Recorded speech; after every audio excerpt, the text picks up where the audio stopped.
Hace algo más de un año nos llamaron locos. Estades tolos, decían, porque lanzamos la primera cerveza de Percebes.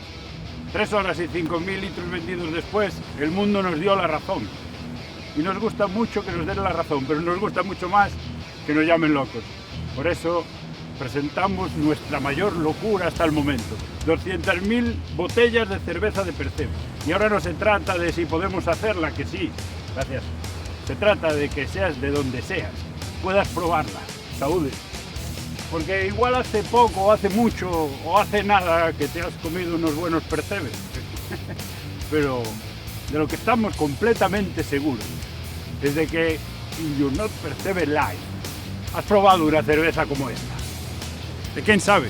Tal vez después de toda esta locura nunca más nos vuelvan a dejar hacerla. Vuelve nuestra mayor locura. Vuelve la de Percebes. Tenemos 200.000 cervezas de lo que hay que tener.